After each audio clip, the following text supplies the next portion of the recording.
Coming up on Mount Hermeneutics, the prosperity gospel. Are financial blessings and physical well-being always the will of God? And should material, especially financial success, be seen as a sign of divine favor? Well, we're going to break it all down, so stay right with us.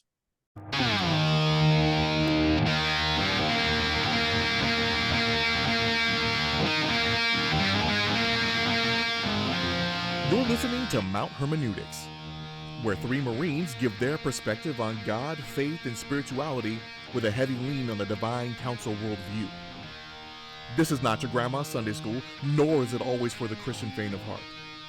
Nothing about who we are or what we say make us experts. But you better believe we'll have a take, and perhaps it won't suck. Well, I'm a loudmouth. I'm out in the town, talking to Christians about Christian stuff, and people overhear it and they want to fight about it. Brian, no means no. Hey fellas, what's happening? Hey Dre. Yo. So my week was super uneventful, and that's kind of the way I like it sometimes. So I not a lot of people were at my house at all. It was just me and my wife. We kind of sat on the couch and just hung out. Had a granddaughter for a little while, so I got a little 3-year-old, doing her thing, and I kind of loved it. It was good. A week at work was simple. We've come into Marine Corps Ramadan, right? Where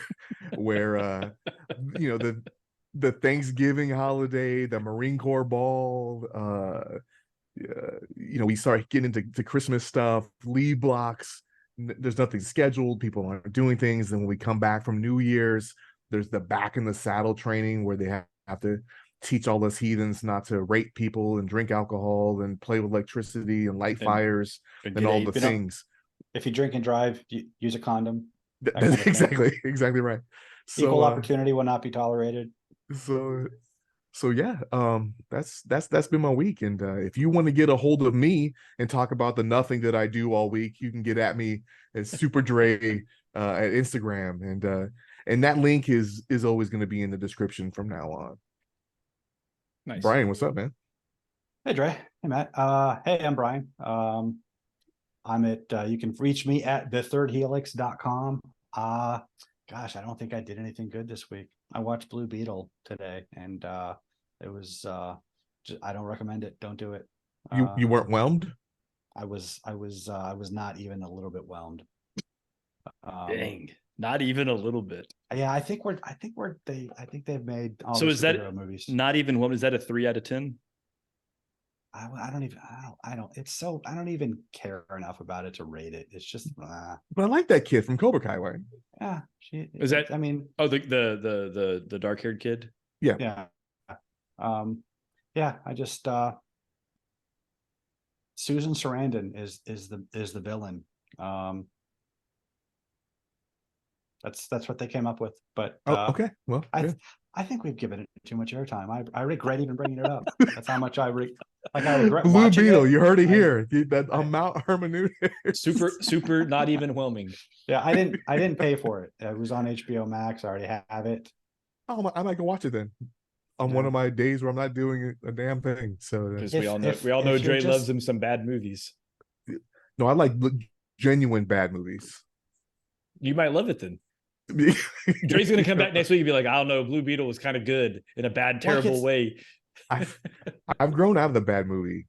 It's not like The Room bad, where it's like so bad it's like amazing to watch. It's just so it's the most mediocre. If you can use superlatives for mediocrity, then you would do that. Yikes. I don't think you're allowed to. I think that's against the rules.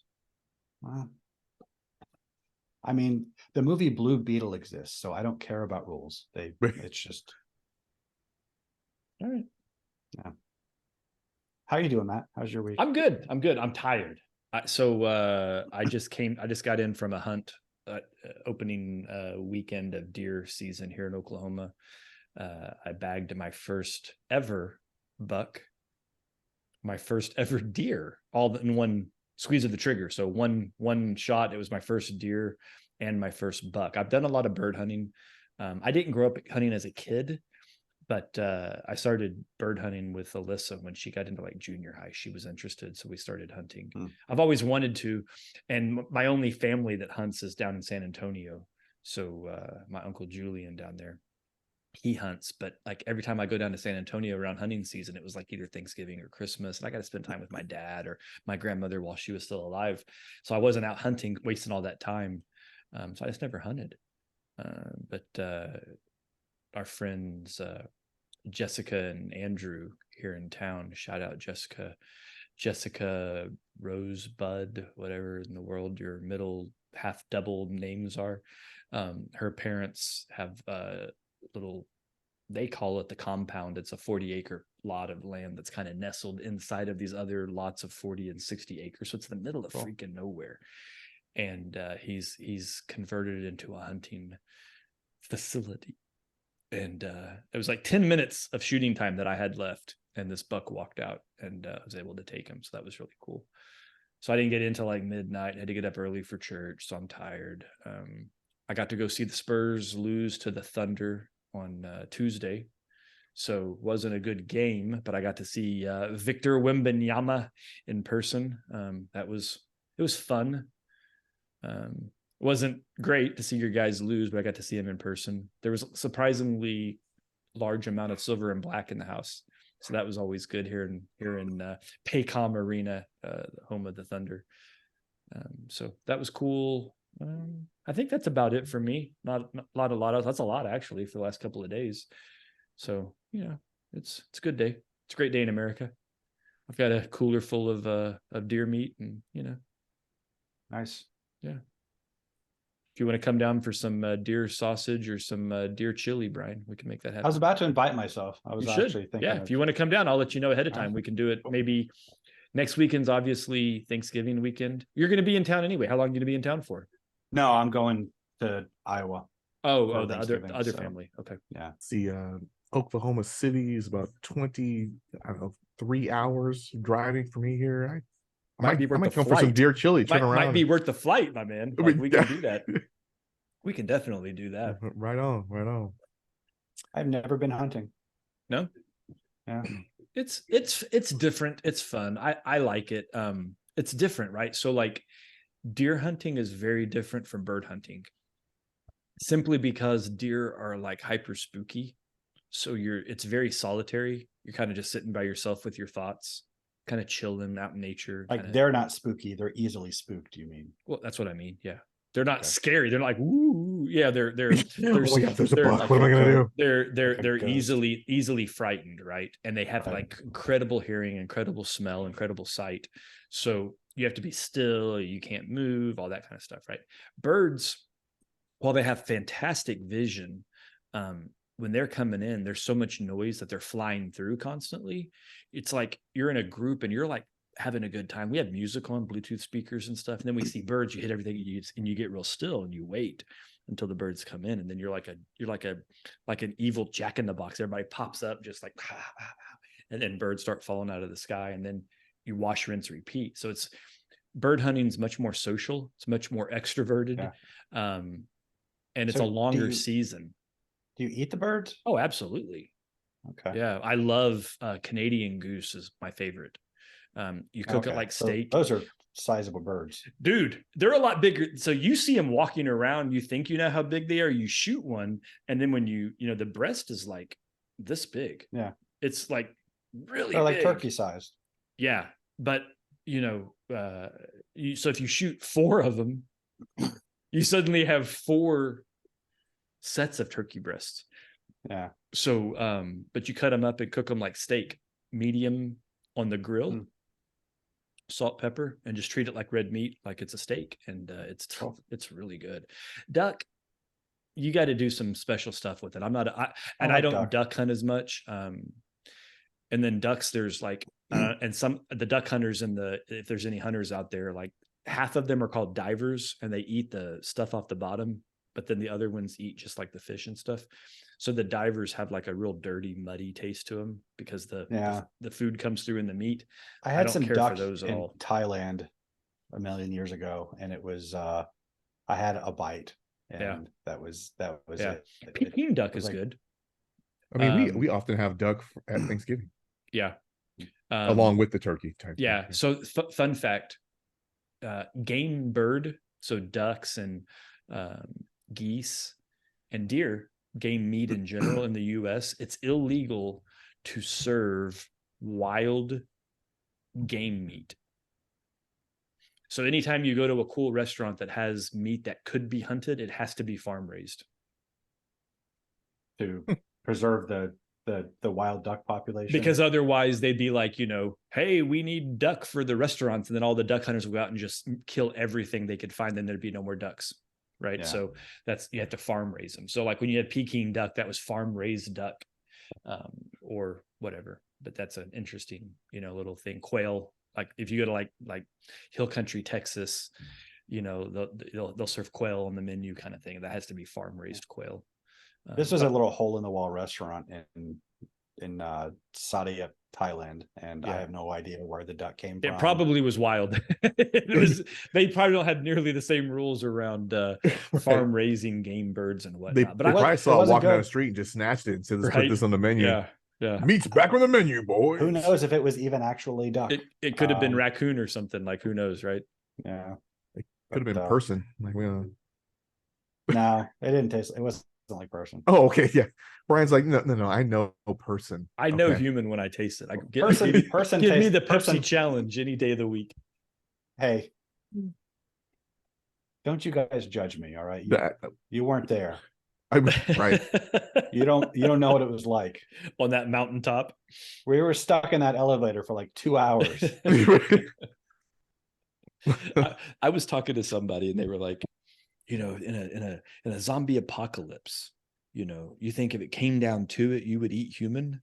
And I'm like, it's crazy. You think it would take a zombie apocalypse for me to try human? They were like, okay, yeah. They were put off by my response. I was like, I'm just looking for an excuse to do it, so I don't. I'm gonna get provocative. And Matt's like, don't bring that. I'm pretty sure I would starve before I. I was like, he matumboed that. a little respect for the provocation. Come on. I mean, I tell the guys around here, I'm like, I call it boogaloo jerky. Like, I'm just looking for a reason to fire that Traeger up and just like get some, because we got meat that for guy days, looks boys. Marbled. Marbled. Hey, man. That's a big dude. You know how we talked about when the boogaloo happens, we're going to rally at your place? I don't know about that anymore, man. Brian's like, man, y'all got a lot of meat here. I was like, I know, right? So, Matt, do you think that with only 10 minutes worth of shooting time, do you think that buck came into your sights because of how well you've been serving God recently? No. I'm pretty sure he was just hungry. Well, I mean, prosperity, right? I'm convinced that it was shooting light and deer behavior, and the fact that we use feeders in Oklahoma to encourage the deer's comfortability of coming into certain areas. The fact that I was in a deer stand that was positioned in such a way that the sun was behind me, not in front of me, darkening me, blinding the deer so he couldn't see me. Like, there's a whole lot of things going to my benefit here, guys. Let's be sure of that. There was a lot of work. That was a really good transition. It sounds like you were in divine favor. I love the transition because what I'll tell you is my man, Shorty, Jessica's dad that has put this facility together, has put in God knows how many hours of man labor and thousands of dollars to build out his land, to feed the deer for the last 3 years. He checks trail cams. We kind of know where the deer were going to be, so we kind of guessed where to be, educated guesses to put myself in a position to be successful. So I get your question and I love the transition, but like 100%, that was about a lot of education, a lot of knowledge, a little bit of luck, and trusting all the systems to come together to put me in a position to be successful. 100%. I do not believe that God was like, man, I love me some Matt, and I want him to shoot a deer today. I want this deer to walk across the front of him. That is not what happened. Absolutely. maybe the deer had it coming. Maybe the deer He was kind of a jerk. His rack, sinful deer. his rack, part of it was broken, so he's clearly been fighting a lot. He wasn't resident to that area. This was his first season to be seen in this acreage, so he's been run off from somewhere else. He was kind of younger. He's about 4 or 5 years old, so he wasn't like fully mature. He was sexually mature, but he wasn't like the big boy. You saved the local deer community from a menace. I saved the really pretty prize deer that's walking around on that property. I saved him from the young up and comer is really what happened. So I'm the patriarchy. Yeah. So maybe God's like, you know what? You need to go get in front of Matt because I'm sick of your shit. Actually, he's sinned too many times. You have not been following the word of never wisdom goes at all. to church. Right. He doesn't pray. He doesn't tithe. Never tithes. That cat's always like using up all the feed. There's does out there. He's probably a derelict dad. He's probably just like Bambi's He's got right? babies like, everywhere. Yeah, this motherfucker he just needs to be shot, and God made that happen. Or not for you, but for him and everybody else, right? Like, it was all part of the big plan. It is. I like the transition. I was elected to shoot that deer. In fact, you probably just closed your eyes real quick before, and God told you, I know you only got 10 minutes left. Faith. In fact, I've never shot a rifle before. That was all just divine intervention that guided my round into the deer properly. Right. And you got it right in the heart. Boom. In fact, you didn't even open your eyes. Just like, Jesus, take the wheel. Just, man. So, Brian, yes, prosperity theory or prosperity theology. What is it? Oh, you're asking me. All right.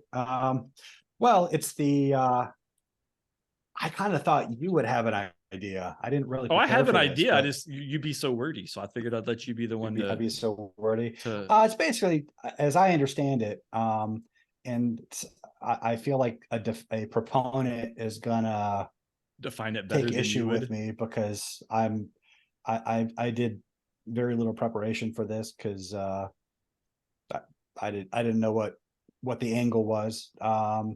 Basically the idea that if you're faithful, if you believe hard enough and rightly, God is going to reward you with prosperity. If you say your prayers and eat your vitamins, brother. And it kind of got big here in America, like in the 50s through the 80s with just the charismatics and televangeling and things of that nature. Did you turn that into a verb? I like that. Yeah, I did. Televangeling. I like that. One of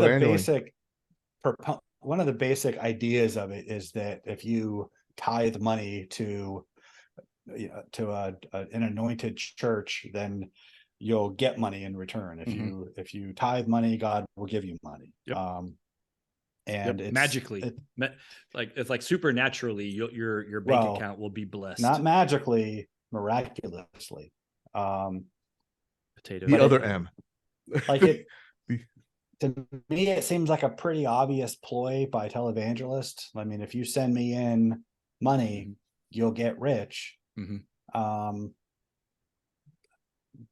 People fall for it. But what if it's not riches I'm looking for? What if it's I've got lymphoma, or my knees hurt really bad, and my I want to be a pro athlete. If I pray the pain away, well, is that possible?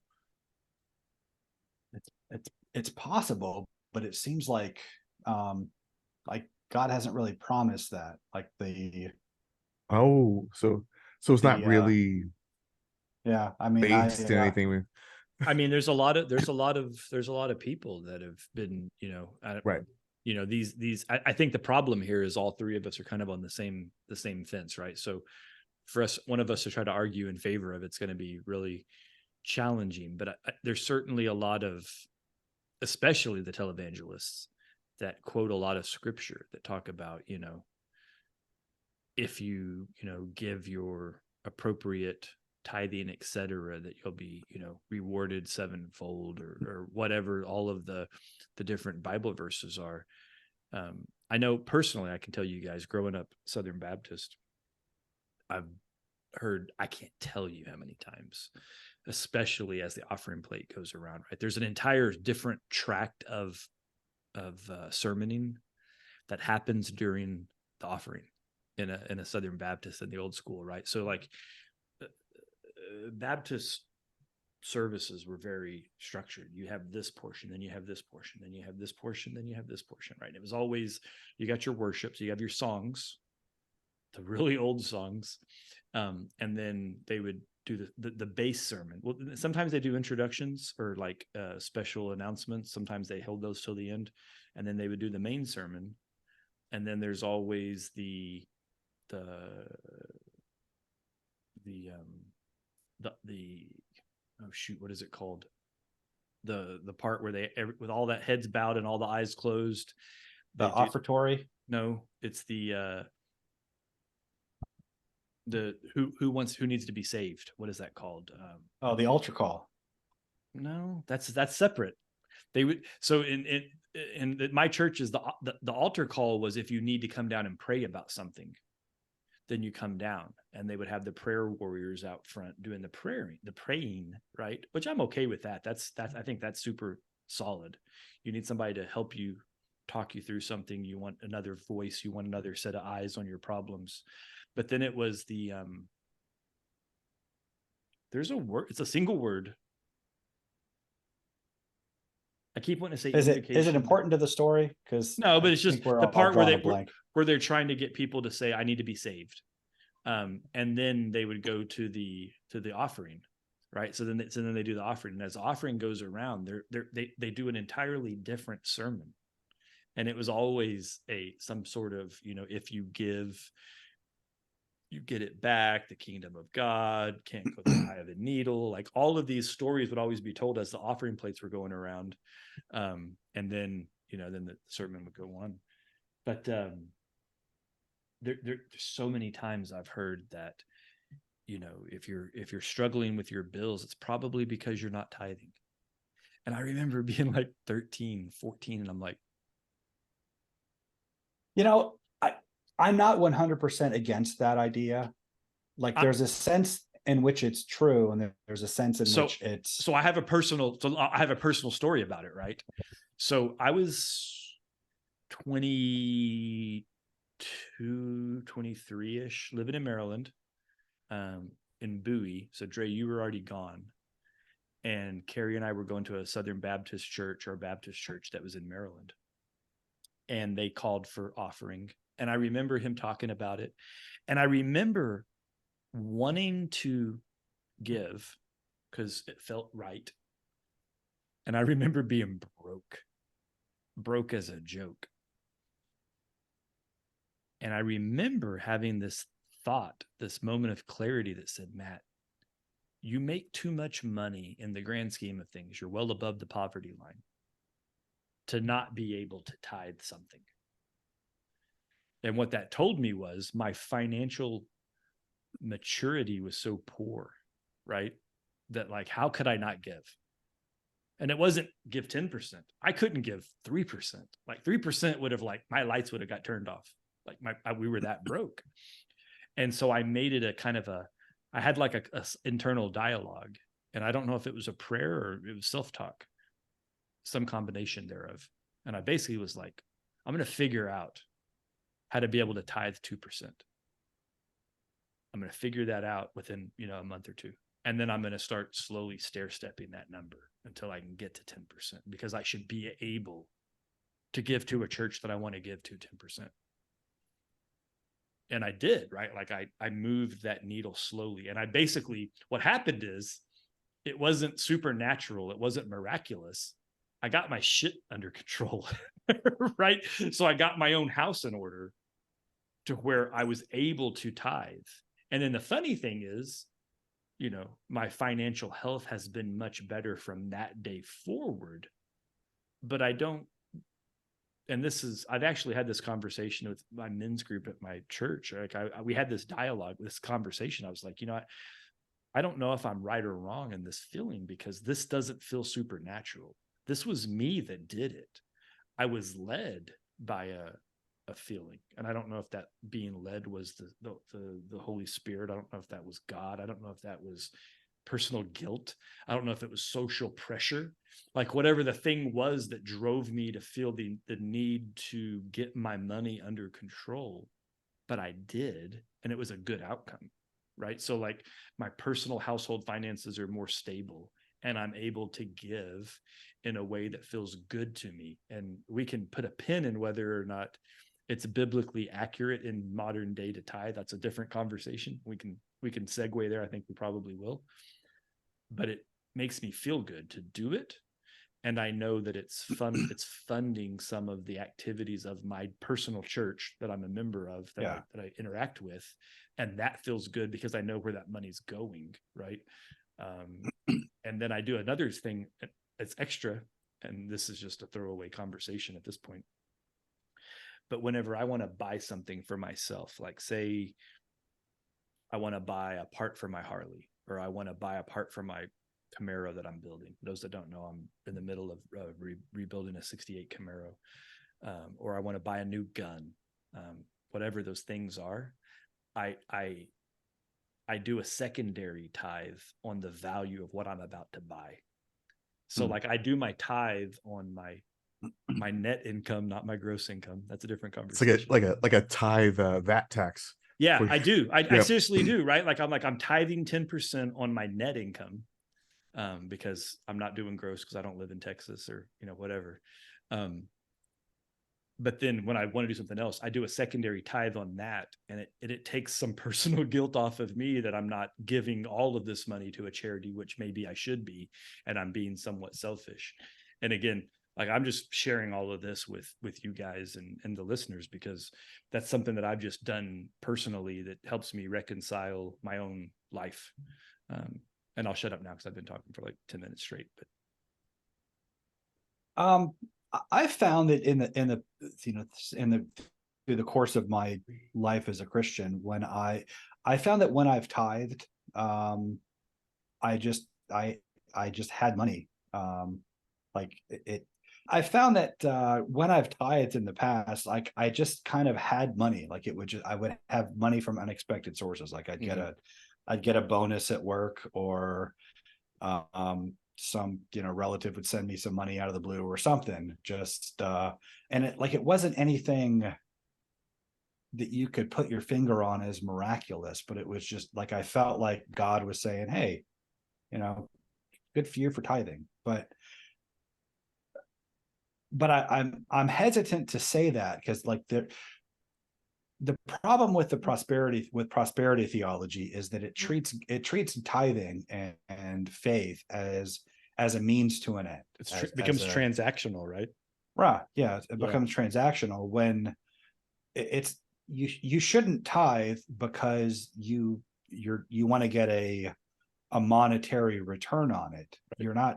You're not investing your money for a return on your money. Mm-hmm. You're investing your money because you believe in what you're giving your money to. You want that church, that ministry to keep going. Right. And that's the sense that whenever Jesus talks about how to use wealth, or Paul, it's never, it's about how it's about how you spend your money to get something more valuable than money. You're doing that because the thing you're funding is valuable for itself. Your reward is that thing you tithe to is getting funded. That's your reward because you believe in it. And it's, but people, there's an episode in John chapter 6 when he feeds the 5,000 with the 5 loaves, and then they realize, well, that this guy's giving out free lunches, so they chase him across the Sea of Galilee, and they try to make him king by force. And he says to them, I tell you the truth, you were looking for me not because you saw the signs, but because you ate the loaves and had your fill. Like they were correct to recognize that he was the prophet who was come into the world, who he is the rightful king, but they weren't doing it because they understood the sign that he was reenacting the the manna in the wilderness, he was revealing himself to be the one foretold by Moses. They did it because their God was their stomach, essentially. And I think that's basically what the prosperity gospel, what it exploits in people. We largely see religion and God and Jesus as a means to serving our own ends. And that's perverse. Yeah.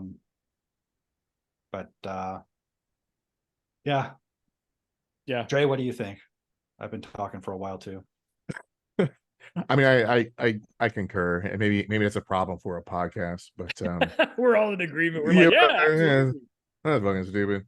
No, I think the point that we brought up about tithing is, or even prosperity as a whole, is to give money only to get money, to me, seems like, did you really give?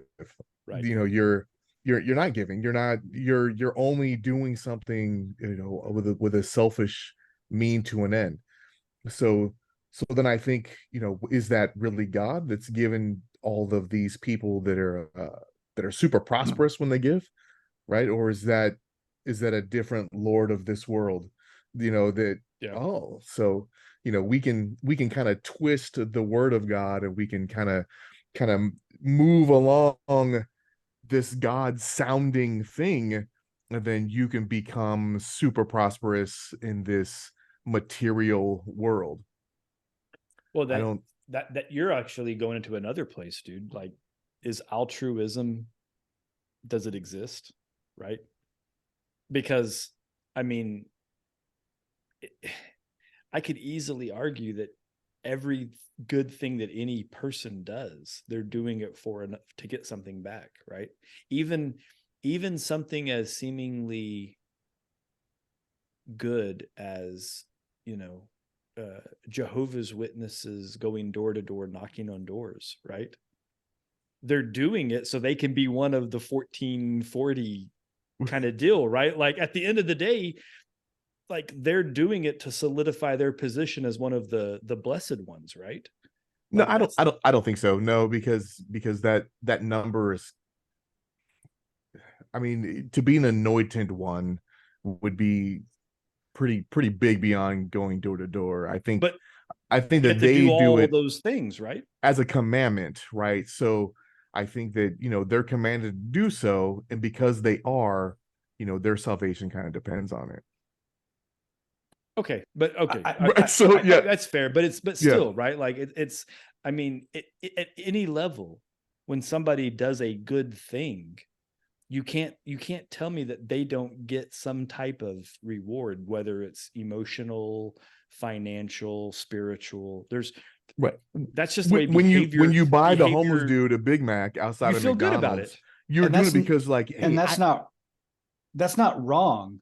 No, to do that. I didn't say it's wrong. I don't think you're saying that. No, I'm not saying it's wrong. I'm just saying, does altruism even exist? Like, is it possible to exist? And I don't know. I don't think it does. Yeah, I think what you're getting at is, and to surprising no one, I have a blog article about this, but thirdhelix.com. Yeah, thirdhelix.com. Link will be in the description. Link in the description. But yeah, we have this notion of morality that the criterion of good and evil is unselfish versus selfishness versus selflessness, or unselfishness, as if the being selfless is in itself good. I unapologetically identify as a Christian objectivist. Like, I subscribe to the ethical philosophy of one Ayn Rand, which scandalized. I probably the atheist prophetess.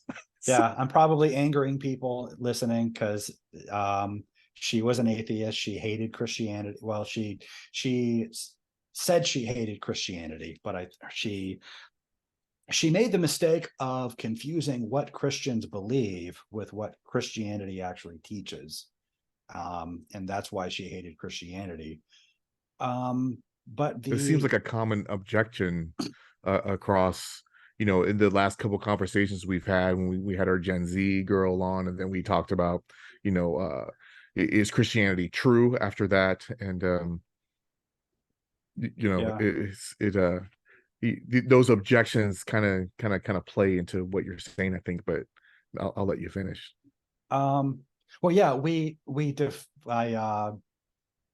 think something is wrong if it's automatically, if it arises from self-interest, and it's good automatically if it's selfless.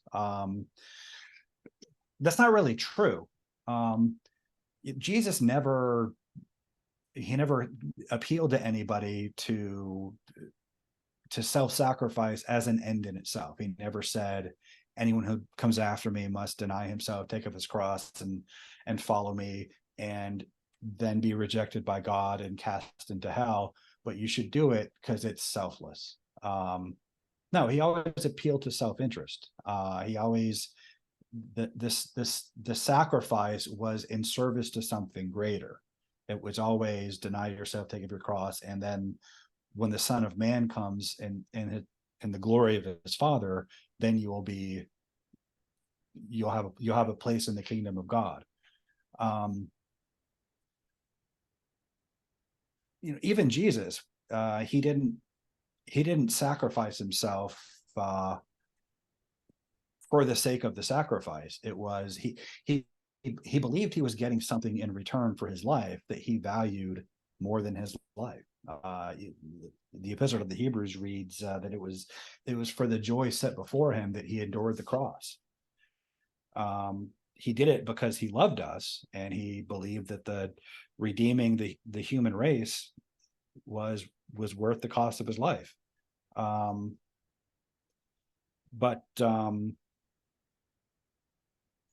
good and evil is not a matter of being unselfish versus selfless, or selfish versus selfless. It's a matter of, where do you believe your greatest reward is? Like where do you invest yourself? He used, Jesus said the kingdom of God is like a man who found a treasure in a field, and he went and sold everything he had, and he bought that field.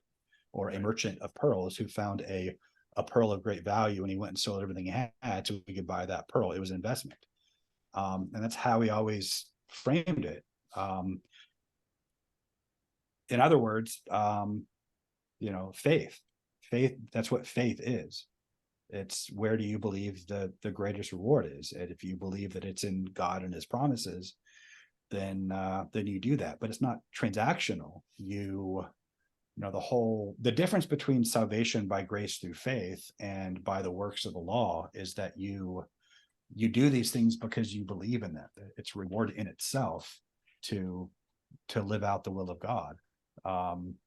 Whereas law, it's this kind of transactional thing where it's a quid pro quo. If I tithe X amount, then according to this law of faith, I get X amount back. Which, as we've discussed before, that's it's the difference between, marriage and prostitution can look like the same thing from the outside, but they're actually opposites. And we often treat faith like it's basically prostitution. It's transactional.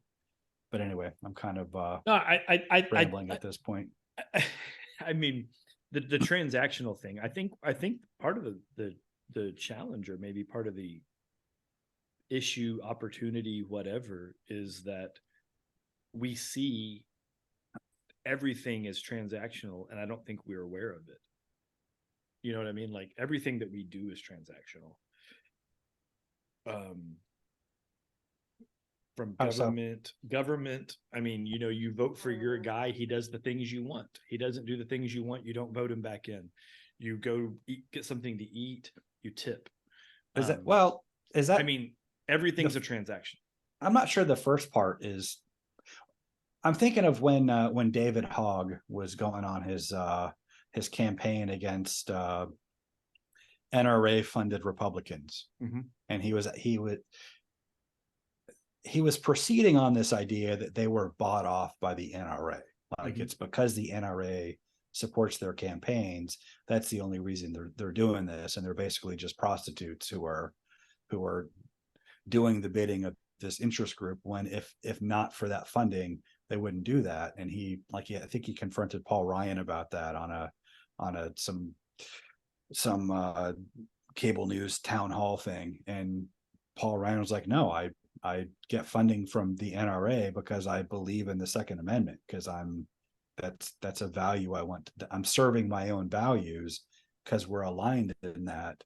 They fund my campaign, but they fund my campaign because they know that's a value I'm going to serve, so they want me in office, but I would do that with or without the funding. So it's not, I realize that doesn't describe every politician on every issue. Some of them are prostitutes, basically. Some of them are bought off by lobbyists and special interests. But it's not necessarily the case. So I just had a thought. Here's a hot take. Okay. I don't think it's fair to prostitutes to refer to politicians as prostitutes. Prostitutes are very upfront and open about what the transaction is for, what you're paying, and what you're going to get in return. I think unless they're cops. Well, then they're just dirty cops. They're not prostitutes, right? Right. You got hornswoggled. But like, gotcha, bitch. I kind of I really feel like saying that the average politician is a prostitute because they're doing this, and we're implying that they're dirty and they're screwing you.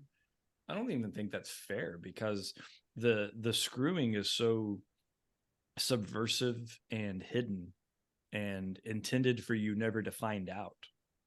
Like, I don't think it's, and I'm not attacking you for saying it. I'm just like broadly, like, we do this. Everybody does it. Like, it's a real common thing. And I don't think it's fair to prostitutes.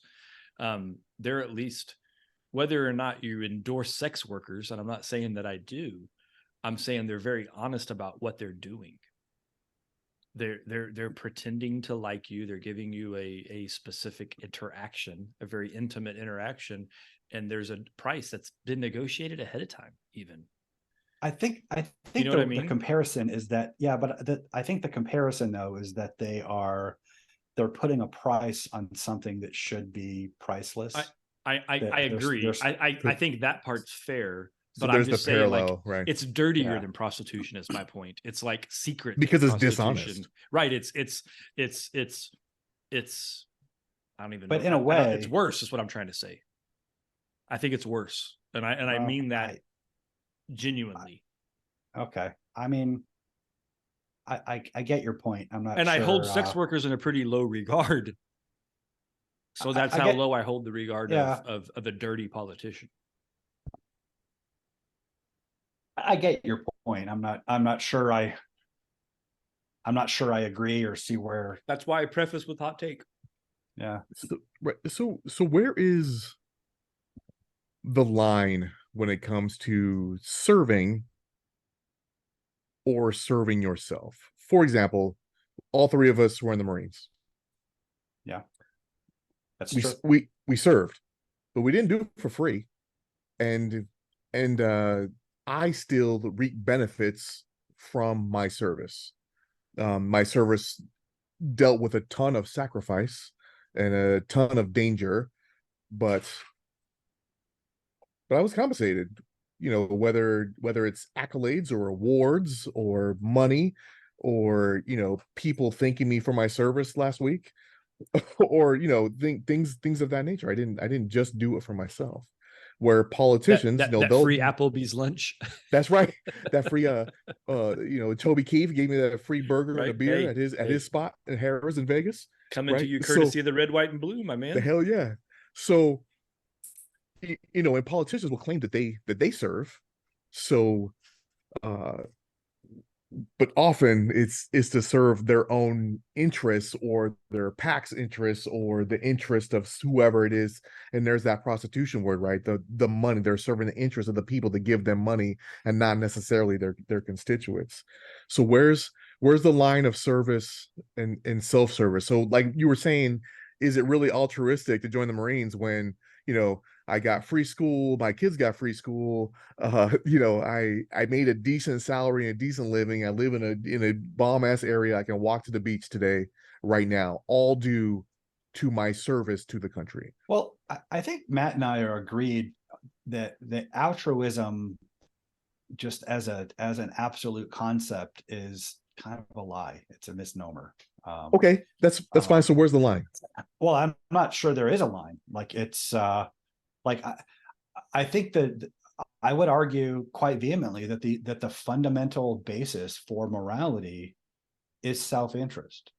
Like the Ayn Rand ideal is that the Ayn Rand basis for morality is man's own happiness is his moral aim. It's not you don't have to justify what you're doing because it's selfless. The difference between good and evil is it's not that you're seeking your own good, it's that you're seeking your own good in something. Your priorities are misaligned. An analogy I use on my blog is that, like, if you consider two college dorm mates. One of them is what we would think of as a good kid who studies hard and he trains hard at his sport, and he gets straight A's, and he stays home in the dorm studying hard, going to bed early so he can get up early and train, study, and do well in school. Where his dorm mate, he's out partying all night. He's out chasing girls and doing drugs and squandering his parents' money on booze and fun. And when he kind of in the short term, you would say that the first kid, he's sacrificing, he's giving up something, whereas the other kid is being selfish and self-serving. But the first kid is good, not because he's selfless, but because he understands that his greater reward is in delaying gratification and investing in something that's going to give him more long-term benefits. 10 years later, that kid's making a good career and making good money in the career of his choice. He's raising a family, he's living in a nice neighborhood, he's enjoying life, where the other kid has dropped out and he's working menial jobs and just living for nothing more than his next sexual encounter or drug high. It's not that the second kid is bad because he's more selfish than the first kid. It's because where he finds his reward is beneath a good person. In other words, where he has placed his faith is wrong. That's the difference between good and evil. It's not, but I think good and evil is a bridge further, right? So, well, I mean, good and evil is binary. Right. There's not like kind of good and kind of evil. You're either evil or you're not. You're either good or you're not. Like you can be, there's beyond good. But to me, I mean, maybe this is a whole different philosophical case point, but no, I think this is fundamental to the issue. Maybe. So, but go ahead. Well, I mean, I don't know. This is kind of wrapping into a weird place. So Dre used the whole, self-service, the Marine Corps as an example, right? Personal service, serving your country, etc.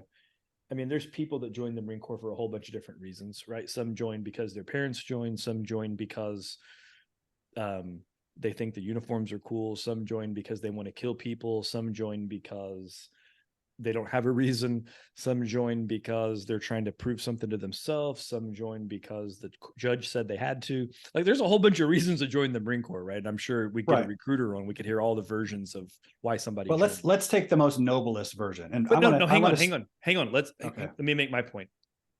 But we can agree that joining the Marine Corps in of itself has a net positive benefit to American society. Well, not the society of our enemies, but to American culture, to American society. Sure. That slides you to good. But we also know there's really bad dudes in the Marine Corps. We all knew Yeah, sure. a bad guy or multiples, and probably some downright evil people in the Marine Corps. Yeah, definitely. So, We've met some. Yeah. So like it going one way doesn't guarantee goodness, right? It starts to move you into that space. And right, but this is kind of like maybe even the failed paradigm of right and left in politics, right? Like just because you're to the right of one side of a conversation point doesn't mean you're good. It just means you're to the right of this side, or you're to the left of this part of this discussion point or this concept. Doesn't mean you're bad, or it doesn't mean you're good. It just means that's where you are on this specific moment. So, well, go ahead. Well, everybody on the political spectrum would say they are where they are because they're good, because of course nobody says I'm bad, right? Yeah, right. Like just quick throwaway. My son and I were talking about StarWars lore, and I made the point that outside of Emperor Palpatine, everybody else in the Empire thought they were the good guys, right? Like Palp's probably the only guy. No, he thought he was the good guy. No, he didn't. That dude knew he was evil. Okay, so what's your basis for that? Like he laughed about it whenever he would get found out for his schemes. Like he was like, "Ha, you caught me. I'm the bad guy." Like he relished in being the bad guy, but he was the only one that saw himself as a bad guy. Everybody else thought they were the good guy. He relished seeing his plans come to fruition. No, I think he knew he was bad. I relished when Osama bin Laden got killed. I was happy about that. Sure. Some people think that makes me evil. I don't think it does. Well, those people are wrong. Well, my point is like Charles Manson knows he was evil and he thinks it's funny. There are those rare people. I don't think he believes that. I think he thought he was right. I don't know. I've watched some of his interviews. The dude like basically acknowledges that he's a psychopath, crazy dude, and he's like, haha, it's awesome. Okay. I think like me. All right. I think we need to go back to your ideas of what good and evil are. My ideas, or the fact that I brought it up. Yeah. Well, that's fundamental to everything else you said, though. Okay. That they're binary. Like you're, and I don't think that's true. There's no such thing as pure evil. Adolf Hitler was not pure evil. Evil, by definition, hot take. That's a hot take. Yeah, that is a hot take. He might be the most evil person who ever lived, potentially. But the idea that like evil is a parasite on good. Evil is usually the pursuit of something good that is in and of itself good at the expense of something of a higher value. Like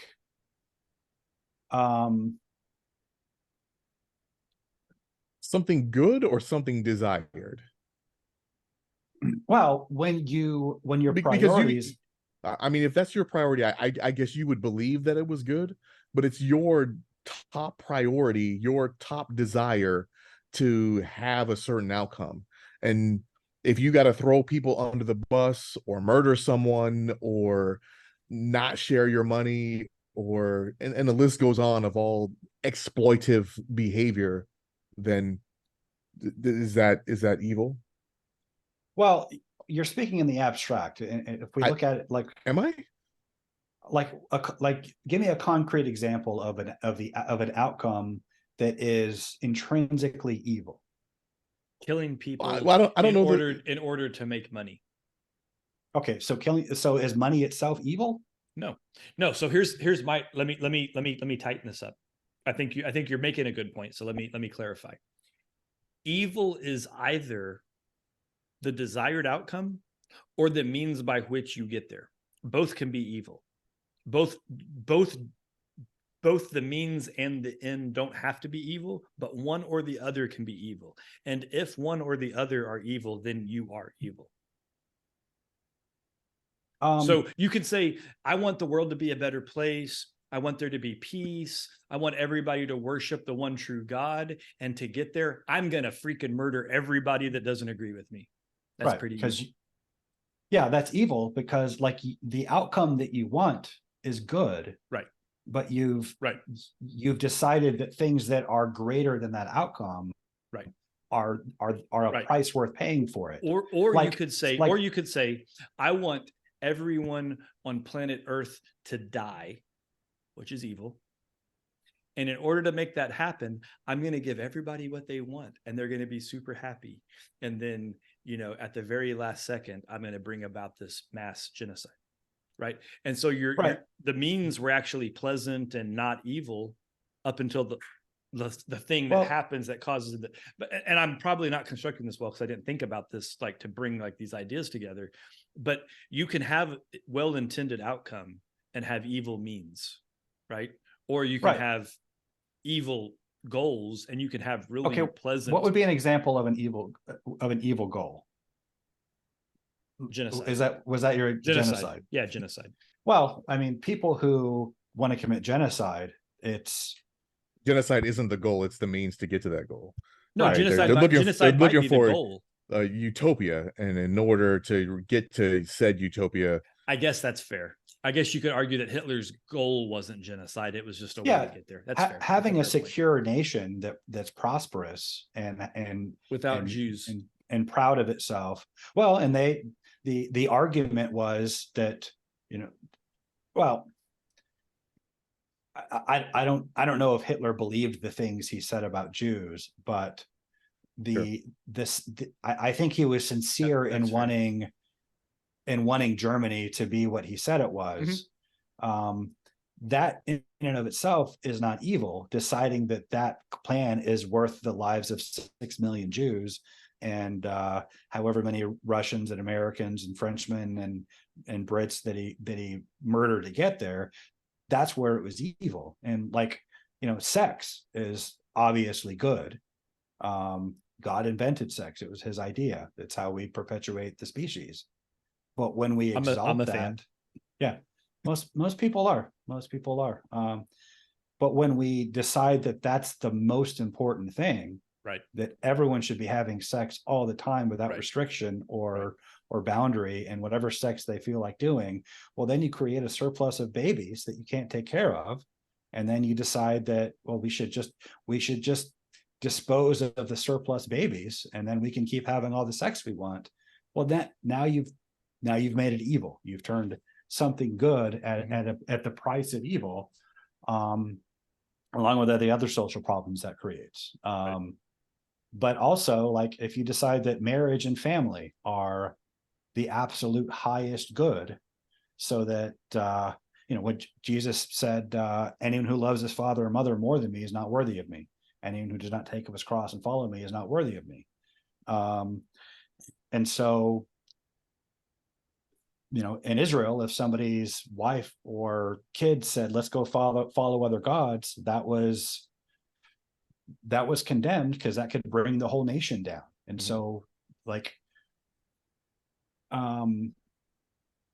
even something good can be made to be evil in that sense. So, but to your point, I don't think your idea about evil being a binary. Evil is only ever good perverted or misprioritized. It's never evil in itself.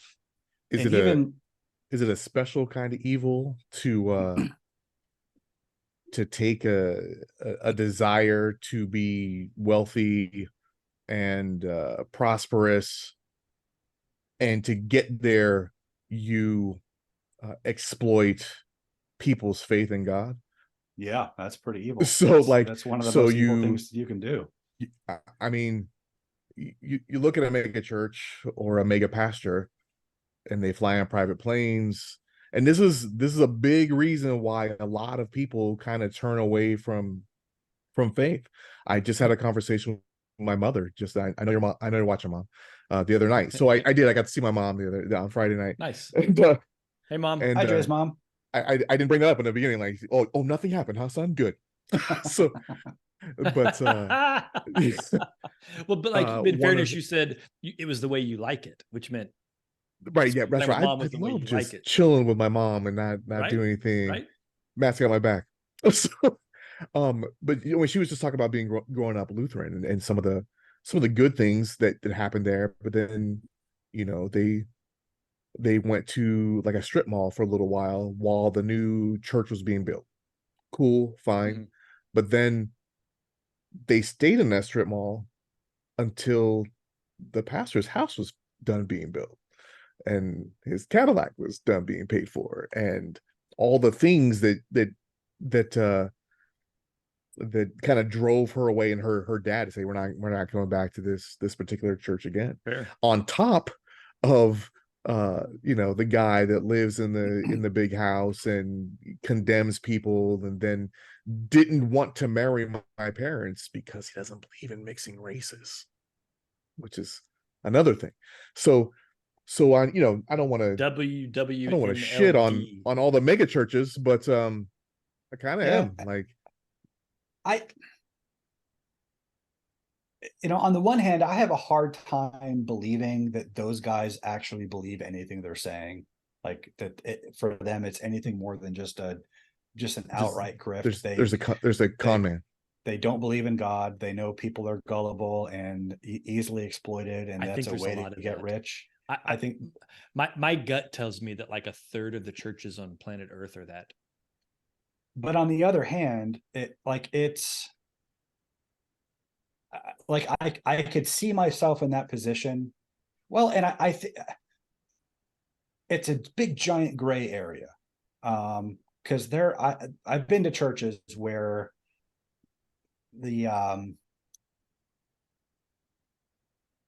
every Christmas and Easter, I used to go to this church, the one that we talked about where I got kicked out. They had this. What's their name again? Let's put them in. I'm not going to do that, but they know who they are. I know they're all listening to my podcast because they're watching my every move. And riveted. Yeah. Every move you make. But there was the sanctuary. There was like the lobby, and then there was a wall to the sanctuary, and there were all these garage doors that open, so you can kind of expand the sanctuary out into the lobby. And then every Christmas Eve and Easter, we would open the garage doors and bring out all these chairs because we knew we were going to get like another 1,000 people who were going to. It was going to be standing room only, and then we were going to shrink down to like a third of that on the next Sunday. And like I remember the pastor was I disagree with him fundamentally on a lot of things.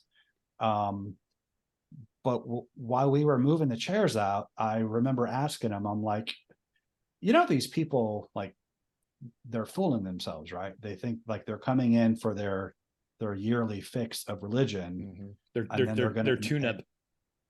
Right. And then they're going to go home and they're not going to think about it anymore. Like, do you ever think about like telling them like, hey, you guys, you're fooling yourselves. God is not honored by your lip service. If you're not interested in church throughout the year, if you're not seeking God and Jesus Christ year round, then why are you bothering you're treating this like it's you're trivializing it by treating it like it's this one day of the year that you're going to be a Christian, and then you're and he kind of hemmed and hawed, and well, we don't want to alienate people because you never know who you might reach, and sure. And he's kind of right? Like, well, but hold on though. The same argument could be made for saying, look, you can potentially save someone by waking them up from their apathy. That's telling them, absolutely, you're lying to yourself. God isn't fooled by this. He's not honored by it. You need to get serious and be a Christian year round, or don't lie to yourself. And that I agree with that 100%. And that's why I was saying you could kind of agree with it, but then when you juxtapose it to what you just said, but the reality is, which way would Christ have rolled? Was he the pussyfooting? Well, let's not upset these guys, right? I think you do both. You bring them in and be like, hey, you should come back next week. So two answers, two observations here. I wanted to finish my point here. It is a fact that on those two worship services, if you can call it that, you get more in the collection plate on those two services than any Because you get guilt offering. 10 services combined. Like that's a big part of keeping the lights on. That's a big part of paying the pastor's salary. That's a big part of everything that the church runs on. And so like, and I understand, like, you got to keep the lights on somehow. I get that. But this church, I mean, this church is in South Tulsa. They're not struggling for money. But of course you never want to leave money, you know, on the ground when you could pick it up and put it in the collection plate. So I understand the temptation, but it's still a temptation that I think to sin, and they gave in. And it's a gray area, because like do you want to say no to all that money when you can come up with a plausible explanation for why you're letting these people lie to themselves? And it's a slippery slope. But to your question about what would Jesus do, in Luke chapter 14, there's a part where it says that large crowds were following him. And so he turned and said to them, unless a man hates his father and mother, his brothers and sisters, his wife and children, even his own life, he cannot be my disciple. And then he tells a parable about the man who starts to build a tower, but you wouldn't start to build a tower without seeing if it's in your budget to complete it, or you'll get it partway done and people will mock you for not being able to finish what you started. A king wouldn't go to war without first tallying up his troops to see if he can win.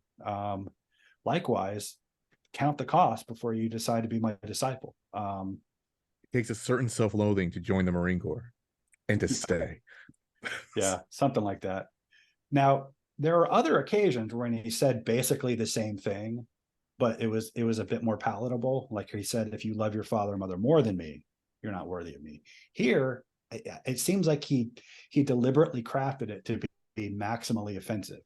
If you don't hate your father and mother, your wife and children, brothers and sisters, like it seems like he did that because there were large crowds following him, and he didn't want large crowds. He didn't want half-hearted enthusiasts and hangers-on. He wanted only people who were fully committed, devoted disciples who were gonna make this their priority. And he didn't want anybody else. But you know, churches today, they openly measure their success by the size of their congregation. I mean, we've all been to those small but growing churches where they're hey, there's our congregation's growing, that proves we're anointed. That proves that God is endorsing our message. No, you're meeting a demand among religious consumers. The marketplace of religious consumers has endorsed you and anointed you. It doesn't mean God has. Wide is the gate and broad is the path that leads to destruction, and many enter through it, but small is the gate and narrow is the road that leads to life, and few find it. If you're basing your success as a preacher on your numbers, or the correctness of your doctrine on how many people agree with you, well, you're in a dangerous place. Doesn't mean you're wrong automatically, but that's no basis for security. So they shouldn't have 1-900 numbers, and you call the 1-900 number, then you're healed. But as long as you give a bunch of money, yeah, that's probably not going to work out. That's probably not it. It's probably a little exploitative. Well, like I think those guys are obviously grifters, but it's a gray area. I don't know that that pastor that I was talking about. I think he's wrong, but I think he's sincere and teaching all the wrong things. But it's back to our previous conversation. Does that make him evil?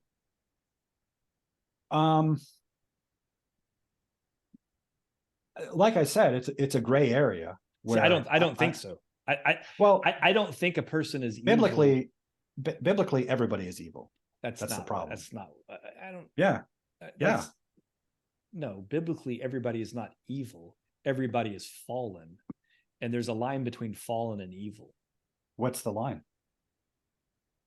Like where in the Bible is that line drawn out? That's a fair question. I don't know how to answer that, but I don't think they're one and the same. Well, I think problem fallen is so if we were to use, I'll say, so I'm an IT guy. Any IT listeners out there, I'm going to use the concept of the Net Promoter Score. Okay. So the Net Promoter Score, NPS, is a way that you identify client satisfaction, right? So and bear with me for a second. I think this is actually a fair point. So Okay. Net Promoter Score says on a scale of 1 to 10, we know the deal. 1's bad, 10's good. Clients should be an 8, 9, or 10. And if they're not, they're no good. 1, 2s, and 3s are going to leave you. They hate you. You're toxic. It's a bad relationship. Everything in the middle they call white space, right? White space is not good. It's just not bad. But white space clients aren't going to renew. White space clients won't talk about you and give you positive reviews. White space clients can't be used for sales engagements. They can't be used for renewal activities. Okay. So I think this is actually, I'm using a really weird ass analogy to answer that question that you posed back, that you threw back at me, but I like it actually. The world is fallen. So the world is this white space. There's there's the good, there's the 8, 9s, and 10s that are saved, that are doing the right things, that are part of the kingdom. They're trying to further the kingdom. And then I'd like to think I'm an 8, right? I'm probably not a 9 or a 10. There's people that are much more devout and, they're doing more to further the kingdom than I am. But I'm not in the fallen space. And I'm certainly not in the evil space, which would be the 1, 2, and 3. Now, if you're coming at this binary and saying you're either part of the kingdom or you're evil, okay, then that's a different way to look at it, or a different philosophical view of the world. Okay, biblically speaking, I mean, the problem of the human condition is sin. Right. Everybody is a sinner. Sin is evil. Sin is evil. So, yep. So everybody is a sinner, so everybody is evil. Evil is relative, though.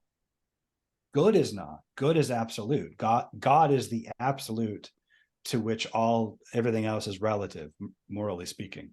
Well, and every other way of relativity, he is the absolute. But I think the difference between good and evil, and I think in the sense that you're using it, is where is your faith? If your faith is in God, you still have an evil nature, but you're also given his nature, and you're continually growing. If you maintain your faith, you are continually growing in his nature, and the evil aspect of you is steadily dying.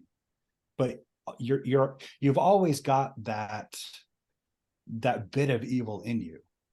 Until you're dead, or the resurrection, whichever happens first. Yeah, I get what you're saying. I guess it's about taxonomy, because when I hear the word evil, my instinct isn't to think anything that's sin-based or is in opposition to the kingdom of God. I think of evil from a denotation or a connotation of something that's purposefully bad. And so I think I and maybe I'm wrong for that. This is just, me thinking out loud. I tend to impart intentionality with whether or not something's evil or not. But nobody is ever intentionally bad for the sake of being bad. And see, I disagree with that. I don't think you've met enough bad people, because I've met people that are intentionally bad. I met plenty of bad people. I've met people that are intentionally bad. But those people who you would describe as intentionally bad, it's because they've rejected any concept of good. Yes. Like they've or they're purposely in opposition to it. Like they're purposely in opposition to what they regard to be an illusion of good. Like you talked about how Emperor Palpatine is bad for the sake of being bad. Mm-hmm. Like one of the best parts of the whole series is when the throne room confrontation, where Vader brings Luke to be corrupted by the Emperor, and they're like, you've got the 3-front battle going on, the battle on the Endor surface, the space battle, and then the spiritual battle between Luke and the Emperor. And the point of the battle there is, the Emperor kind of taunts him with, well, soon you will understand the true nature of the Force. That statement right there tells you the crux of the whole conflict, which is, what's the true nature of the Force? The Emperor insisted that he was in alignment with the true nature, and Luke was out of alignment, and that's why Luke was I don't think that statement is a real statement. I feel like that was bad scripting, because in all other parts of the Star Wars show. Hold on a second though. Okay, go ahead. When they use the word dark side, when anybody in the Sith uses the phrasing dark side, they are openly and declaratively stating that they're using the quote unquote bad side of the Force, and they like it. They wouldn't call it the dark side if they didn't think it was dark. Like the language, but they think that is the true nature of the Force. The true nature of reality. I don't believe that. I don't believe that. I don't think that's true, especially if you consider the follow-on canon that's happened, and from Rebels and Ahsoka on.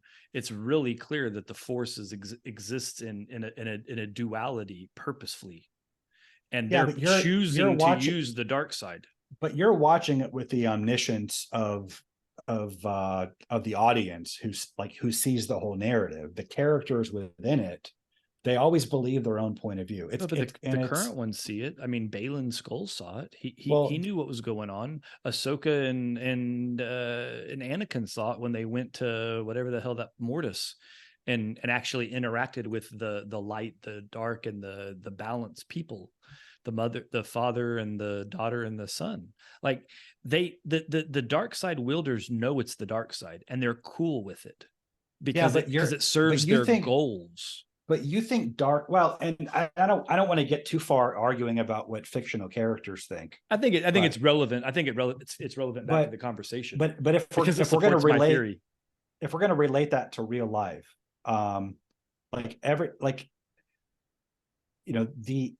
every conflict between good and evil, nobody is, the people that we think of as evil, they are the heroes of their own story.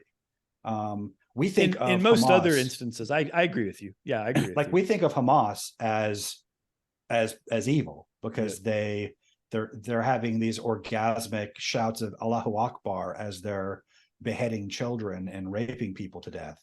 But they've justified it to where they think it's the right thing to do. Well, they're like the Emperor in the throne room saying, this is the true nature of the Force. They're saying this is the true nature of God.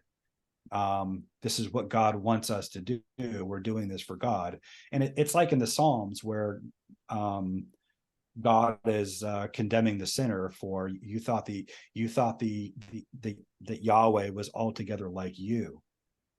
You thought that God would turn a blind eye to your evil because you thought that and that's what makes them evil, is that they thought such unworthy thoughts of Yahweh that they would believe he would endorse the evil they do when they ought to know better.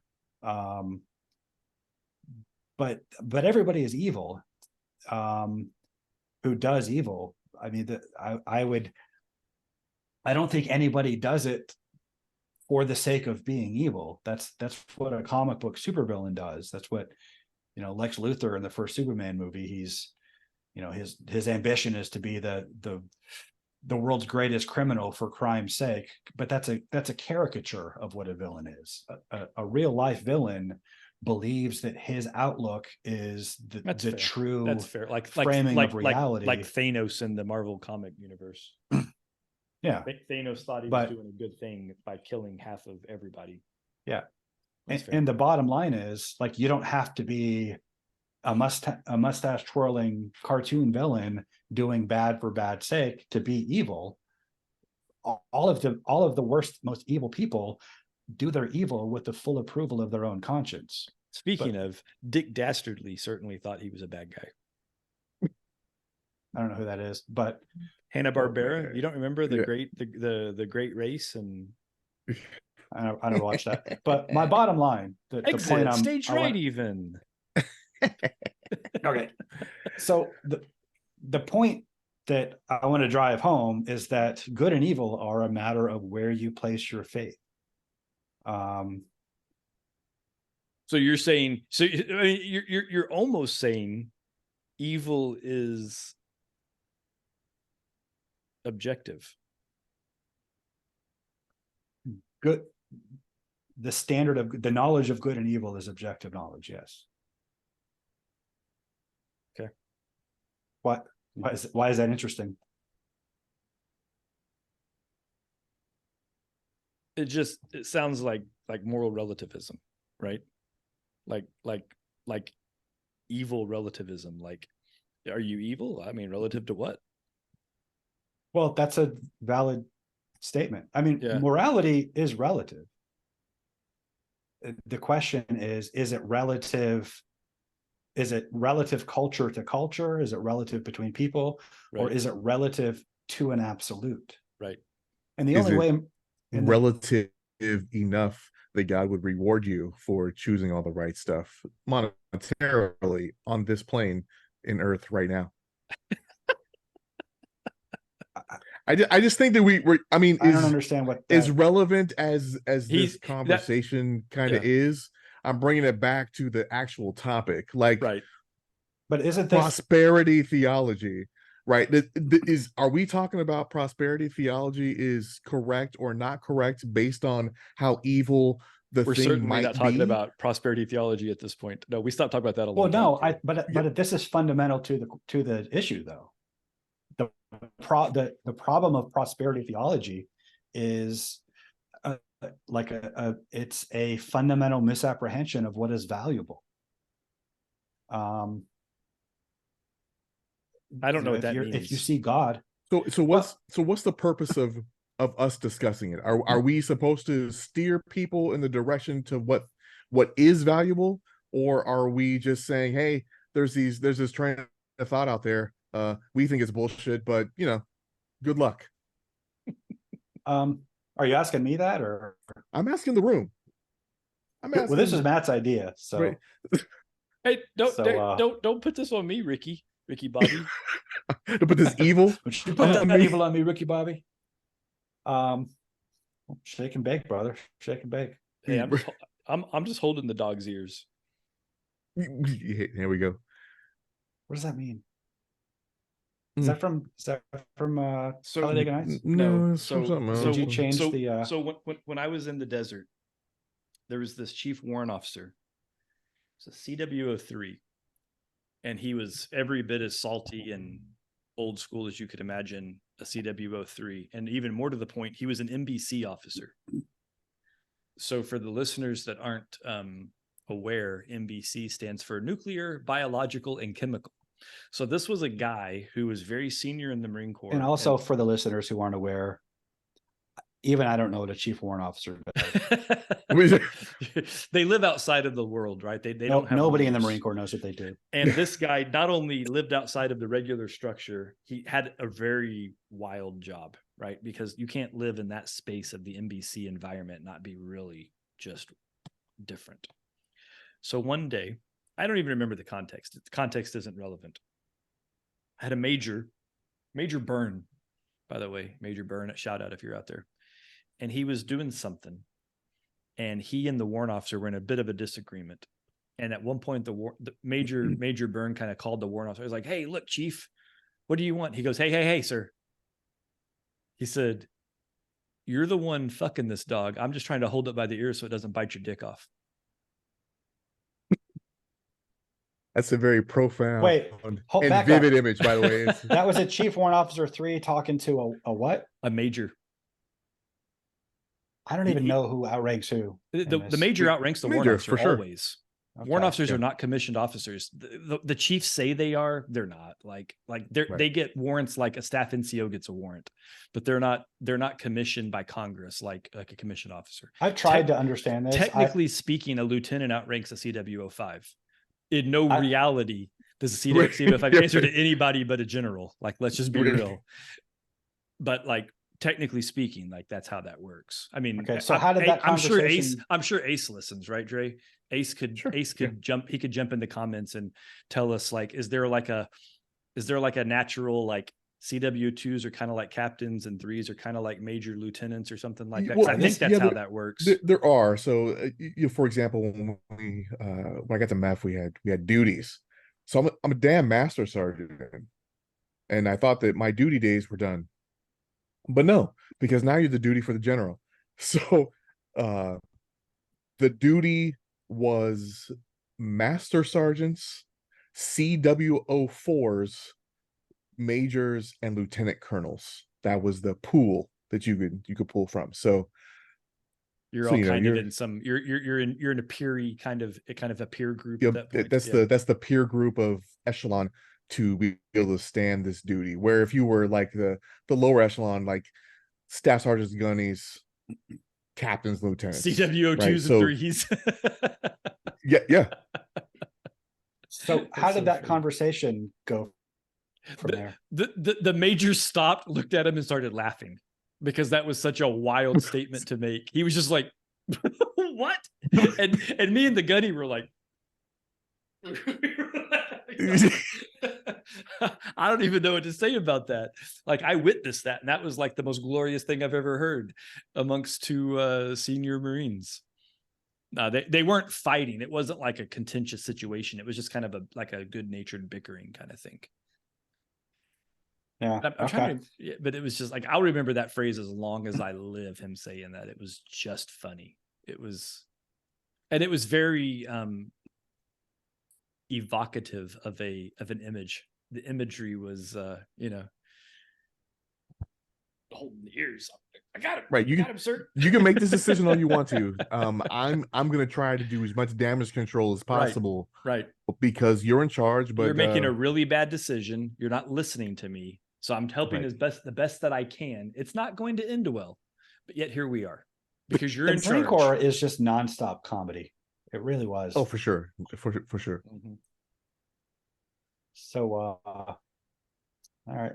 Matt's having technical difficulties. Well, my headphones are dying. All right. So where are we? Good. Well, Dre was saying we were off topic. When I think we are at the root of the topic.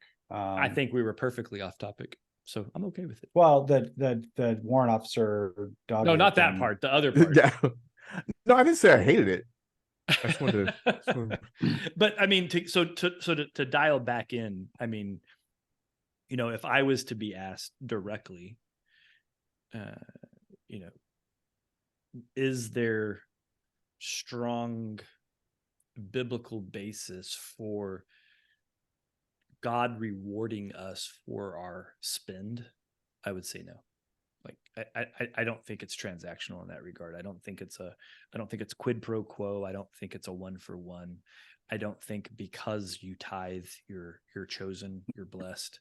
I think that the sacrifice of giving is appreciated, and it doesn't hurt, but I don't think it puts you in any better standing. I don't think my version of paradise will be better than someone else's because I gave more than them. I mean, I guess there's the argument that you could counter that talks about where Jesus talks about, the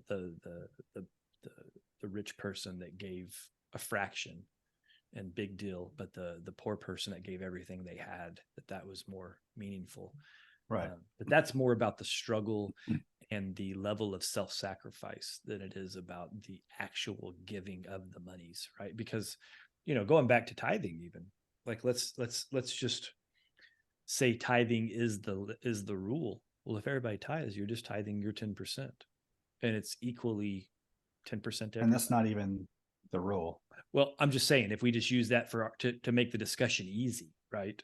Then it's just 10% is 10%. So whether it's 10% of 30,000 a year, or 10% of 300,000 a year, or 10% of 3 million a year, it's still just 10%. And that fraction shouldn't be enough to make or break somebody. Now, I'm saying that personally because I'm going back to my own personal story that I told at the beginning of the show, where, you know, it would have broke me at one point, but that was a me thing. That wasn't a God thing or a biblical thing. That was Matt was a jackass with his personal finances thing that I had to sort out for my own purposes, as much as for holy purposes. I think the bottom line in everything you just said is, are you, where your treasure is, your heart will be also. Right. You're going to invest your money where your values are, whatever they are. If you value what's going on at church, you're gonna keep funding it. That's where you're gonna put your money. If you're gonna put your money into causes that you believe in, not because for altruistic purposes, but because you're serving your own values. And that's why the nature of good and evil is foundational to this. What is valuable? What is it that deserves your money or your time? Because it's not, money itself is not valuable. Money is a certificate of value. It's a measurement of value. Right. That's why when I read Paul and he says that the love of money is the root of all kinds of evil, and then when I read Ayn Rand, where she uses the dollar sign as a symbol of human achievement and value, I don't see those things as being in conflict. They are completely simpatico, because loving money for its own sake is the root of all kinds of evil. Loving money as a way to advance your own values, like tithing to your church, giving to causes that you believe in, building businesses and creating value for your fellow man. That's what it's good for. But to arrive at the proper use of money, you have to understand what's good and what's evil. You mean like wanting to become the richest man in the world so that you can buy a communication conglomerate and then break it of its ability to censor the common individual, irrespective of the amount of profit you might glean from that purchase? Yeah, I think Elon Musk would be he would fit right in as the hero of an Ayn Rand novel. I agree. I mean, I was trying to be funny about that, but yeah, no, I completely agree. Now, let me qualify that a bit. She would have trouble with a lot of the government subsidies, but that's a different subject. Well, I think she would have a problem with all the government subsidies that the train industry, the rail industry gets nowadays also. Yeah. So, and by the way, just for the people listening at home who are familiar with the works of Ayn Rand and think I'm out of my mind, I'm well aware that Ayn Rand would loathe me, and she would 100% disown me if she heard me claiming to be a Randian objectivist. And then I would tell her why she's wrong, and that I'm the best objectivist she has ever met, and that her philosophy is 100% correct, but it's incomplete. It's not a complete ethical system because she's an atheist, but it's the good starting point. Had she rightly understood Christianity, I think she probably would have gone down in history as one of the greatest church reformers that we've ever known. But she was kind of she was a bit of a sociopath in her personal that might life. be the hottest take you've ever made. It's a pretty hot take. That's and I don't hate it, by the way. I haven't read Fountainhead, but I'm a big Ayn Rand fan myself. I haven't either. I've read Atlas Shrugged. I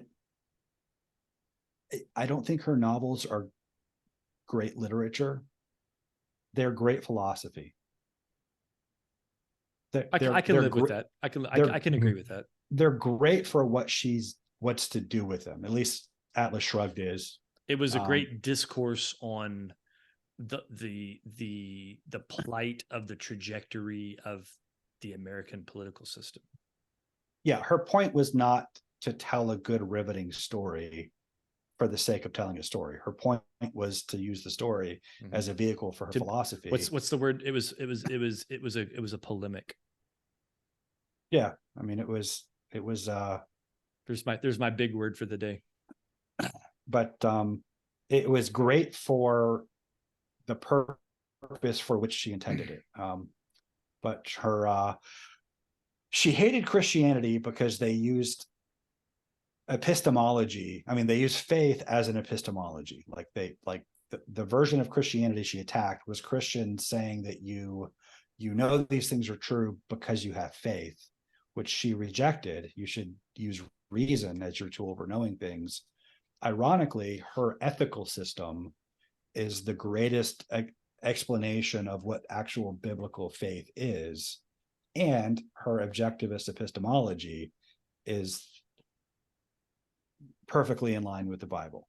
See, I actually disagree with you. And this, we're going to go into a rabbit hole. So I don't think we should do this too much, but I don't think that's why she rejected Christianity.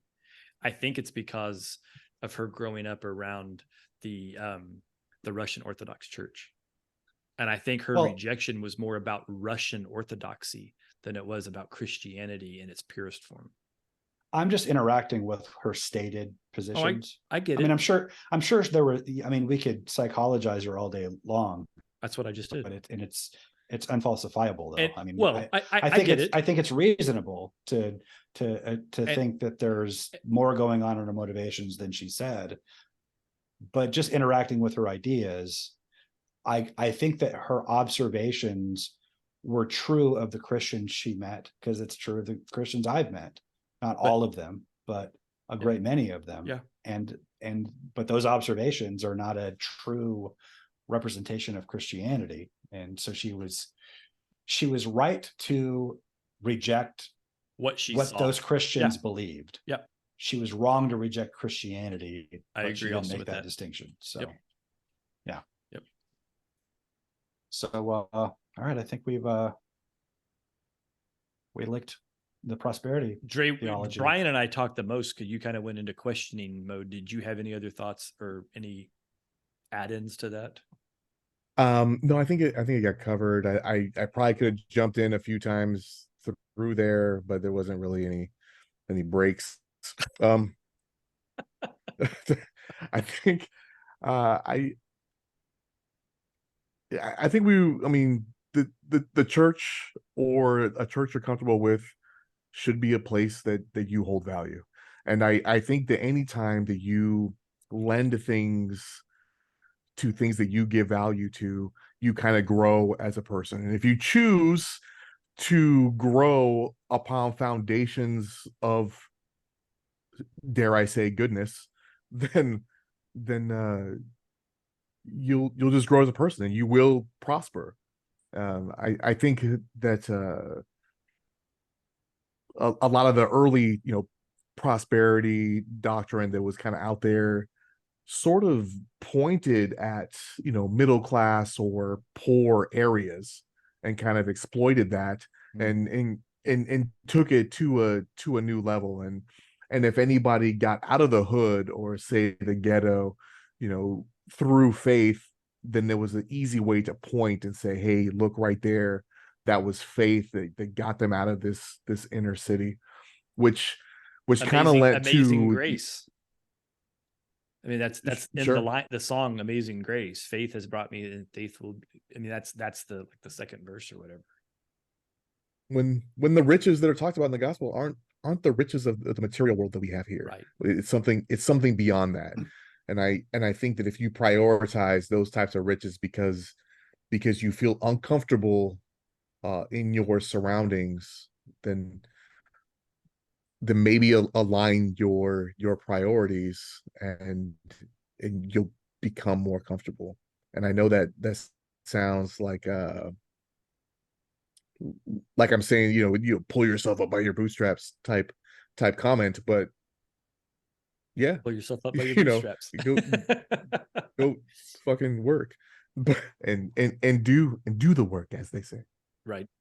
Well, I think that's just broadly with all the self-help stuff and the feel good, everything, right? Everybody's so focused on getting to the end, right? Like newer generation kids, you know, they want to be entitled to everything that the people before them have that they worked for. And you hear a lot of stuff, young generation saying, you know, what, man, humans weren't meant to work all day and then just go home and sleep and then work again. This is ridiculous. And I tend to see it more of our existence is the thing. Like, this existence is this existence, and like whatever you're doing all day every day, that's your life. And if you don't like that life, you should change it, right? And you should find reward and fulfillment in the things you do. And that isn't just a spiritual statement, but it's also an economic statement. It's a professional statement. If you hate your job, like, go get a new job. Find something that you don't hate on Monday.